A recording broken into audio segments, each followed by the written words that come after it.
Okay, Steinberg's triarchic theory. It was developed by Robert Steinberg, and he suggests that people may be more or less intelligent in three different domains. First, he says there's an analytical intelligence, which involves making sense of, analyzing, contrasting, and evaluating the kinds of information and problems often seen in academic settings and on certain intelligence tests. Then he said there's a creative intelligence, which involves imagination, invention, and synthesis of ideas within the context of new situations. And then thirdly, he said there's a practical intelligence, and it involves applying knowledge and skills effectively to manage and respond to everyday problems and social situations, that kind of intelligence that, are you smart enough to get out of the rain kind of thing, as the old saying goes. Whereas Gardner had 8 different, Steinberg just broke it down into 3. And I can see where the 8 could actually fall into so many in analytical, so many in creative, so many in practical. And I think you will, at this point, see that as well. The Steinberg proposes that intelligent behavior involves an interplay of 3 factors. First, the environmental context in which the behavior occurs. 2, the relevance of prior experience to a particular situation. And in some cases, extensive practice with a particular kind of task enables students to perform that task with increasingly speed and efficiency. That is with greater automaticity. In other instances, students may be able to draw on what they've learned in previous situations to help them with new tasks. And thirdly, the cognitive process required by that task. Now, when we talk about automaticity right there, automaticity are the things that you do without even thinking. It results from performing certain tasks over and over again. That is, it results from experience, and in most instances, it greatly enhances performance.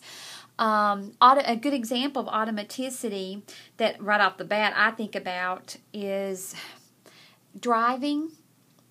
And that's kind of scary to think about, but sometimes when I'm driving home on Monday nights from my Sevierville class, and it's my long day, as you remember, I might go, I'll get on the interstate at 4:07, and I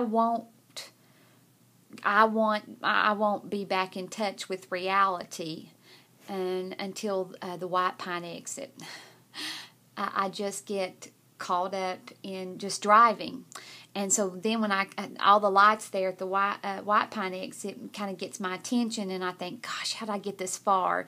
You may do that if you're on a stretch of road that you drive pretty often.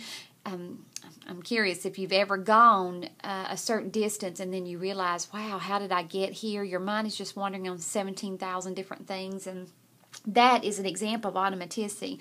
Not always a smart idea, I might add, but it is an example. It is the ability to respond quickly and efficiently while mentally processing or physically performing a task. You do it without thinking. Another example, I think, of automaticity would be my Hannah when she plays the piano. Because when she was taking lessons, she would practice a certain piece over and over.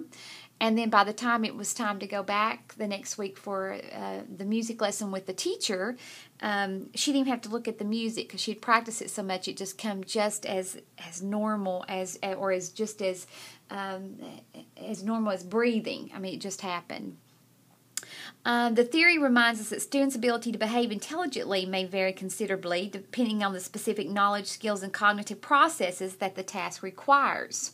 So if it's something they do, like putting their name on the paper, that should be an automaticity type action every day.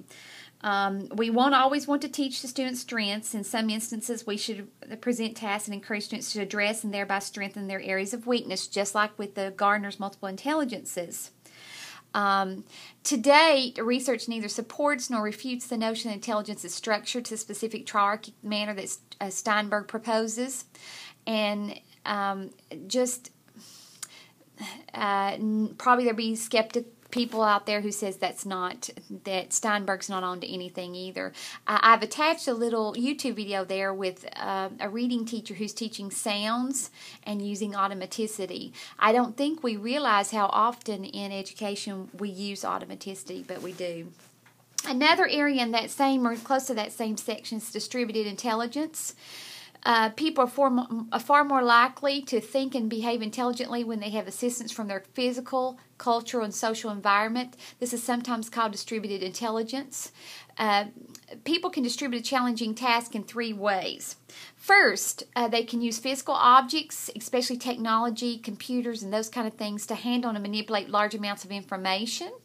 They can represent and think about the situations they encounter by using their culture's various symbolic systems, words, charts, diagrams, mathematical equations, and those kind of things. They can work with other people to explore ideas and solve problems. Thinking facilitated by physical objects and technology, concepts and symbols of one's culture or social collaboration and support, that is that distributed intelligence. We can't do that, or we won't be successful at it until we can use all of those parts. Just keep in mind that students will act and behave more intelligently when they can use outside resources. But they don't need to depend solely on that. For instance, the calculator. You would still want them to understand that 5 times 3 equals 15 and how it equals 15. Punching it in is not enough, and then telling you, well, why? When you say, why is the answer 15? Then you say, or the child says, because when I punch the numbers in, that's what it says. If that's what if that's their comment, then you probably need to stop using calculators so often.